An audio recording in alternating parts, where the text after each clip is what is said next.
მოგესალმებით, თქვენ უყურებთ რეგიონის დღის მთავარ ამბებს. გაათავისუფლეს თუ არა პოლიტიკური ნიშნით ადიგენის მუნიციპალიტეტის საკრებულოს აპარატის აწუყვე ყოფილი თანამშრომელი მიხეილ ბუსხრიკიძე. დღეს ახალციხის რაიონულმა სასამართლომ სხდომა განაახლა. დავა მიმდინარეობს ადიგენის საკრებულოსა და მის ყოფილ თანამშრომელს შორის, რომელმაც გათავისუფლებამდე ერთი დღით ადრე სოციალურ ქსელში პროევროპული შინაარსის პოსტი დაწერა. სასამართლოს სხდომაზე ბუსხრიკიძემ თქვა, რომ შესაძლებელი გაყალბებულია. მისივე თქმით, დოკუმენტი საკრებულოს იურისტს უნდა დაეწერა, მაგრამ მან უარი თქვა და საბოლოოდ იგი მერის იურიდიული სამსახურის უფროსმა მოამზადა, რაც მის კომპეტენციაში არ შედიოდა. ბუსხრიკიძე მიუთითებს, რომ პროცესში ჩართული იყო ადიგენის მერი გოჩა ქიმაძეც. ადვოკატი ჯუნა სტეფნაძე გვეუბნება, რომ საკრებულოს მიერ წარდგენილ შესაგებელში მათ კითხვაზე პასუხი გაცემული არ არის. კერძოდ სტეფნაძის თქმით, საკრებულო მიუთითებს, რომ მოსარჩელე პირი ავლენდა კომპეტენციის ნაკლებობას, თუმცა მათ კითხვაზე პასუხი თუ რაში გამოიხატებოდა, იგი უპასუხოა. ინფორმაციის გადასამოწმებლად ვცადეთ დავკავშირებოდით ადიგენის მერს გოჩა ქიმაძეს. იგი ჩვენს არებს არ პასუხობს და ტელეფონს გვითიშავს. ჩვენ შეკითხვები გაუგზავნეთ საზოგადოებასთან ურთიერთობის სამსახურის წარმომადგენელს. მისგან პასუხის მიღებას ველოდებით. თავარი რაც არის ამ პროცესში არის ის, რომ სრულად გაყალბებული არის შესაძლებელი დაინტერესებული მხარე არის სხვა მერი იყო დაინტერესებული პირადად ამ შესაძლებელის მომზადებაში და მოამზადეს საკრებულო აქ არაფერ შუაში არ არის. აი ეს მიუთითებს იმაზე, რომ ეს საკითხი არის პოლიტიკური. ანუ ეს სასამართლო ან ჩემი პროცესი არის პოლიტიკური და პოლიტიკური დევნა განხორციელდა შესაბამისად.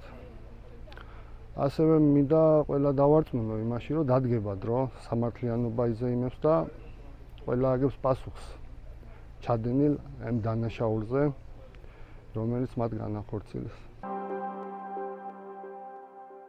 რა მოხდა სხდომაზე? დღეს ახალციხის რაიონულ სასამართლოში მოსამართლე ანაით ოგანეზიანმა სხდომა გახსნა.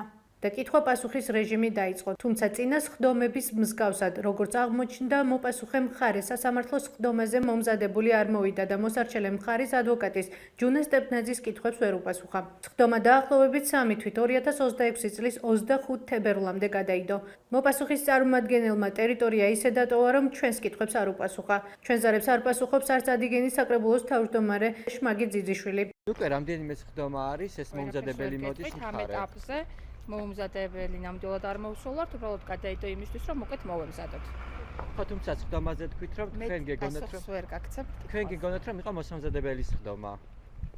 წინა პროცესებზე არ ცხადდებოდნენ ის ადამიანები, რომლებიც არიან გადაწყვეტილების მიღები პირები და უხერხული მდგომარეობაც კი შეიქმნა წინა პროცესის შემთხვევაში, ხოლო რაც შეეხება ისეთ გარემოებას, როდესაც მაგალითად საკრებულოს თავმჯდომარის მოადგილე გამოცხადა წინა სხდომაზე და მას არ ჰქონდა არანაირი პასუხი ჩვენს მიერ დასმულ კითხვებზე, საინტერესოა როგორ მართავენ ეს ადამიანები სახელმწიფოს, როდესაც ვერ გამოიტანა ის აზრი, თუ რა ეტაპზე არის პროცესი. მაგრამ საინტერესოა ის თუ კი ის გაიგეს, რომ სასამართლომ და მოსამართლემ მათ უთხრა, რომ თუ არ გამოცხადებოდა შემდეგზე და არ ეყოლებოდა შესაბამისად კომპეტენტური პირი, მათ დააჯარიმებდნენ, თუ ეს იყო მათთვის გასაგები, რატომ ვერ შეძლეს დღევანდელი წარმომადგენელისთვის, რომ აეხსნათ თუ რა ეტაპზე იყო პროცესი. ეს არის საინტერესო. პროცესი გადაიდო თებერვალში, ჩვენთვის რა თქმა უნდა მნიშვნელოვანი იყო და უფრო უმჯობესი, რომ დღეს დამთავრებულიყო აღნიშნული სხდომა და მოგვესმინა ყველა კითხვაზე პასუხი, თუმცა ჩვენ დაველოდებით მათ მიერ წარმოდგენილ პირს, წარმომადგენელს, რომელიც ჩვენ შეკითხვებზე იმედია საბოლოოდ გაცემს პასუხს და ბოროტად არ გამოიყენებენ ამ პერიოდს, რასაც ქვია სასამართლოს მოცდენა, იმიტომ რომ უკვე მეოთხე პროცესი არის, როდესაც ისინი ფაქტობრივად თავს არიდებენ პროცესში მონაწილეობას.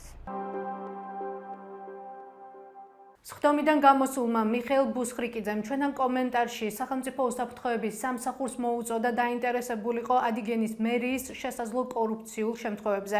იგი ამბობს, რომ მზადაა ითანამშრომლოს შესაბამის სტრუქტურებთან კორუფციის გამოძიების საკითხში.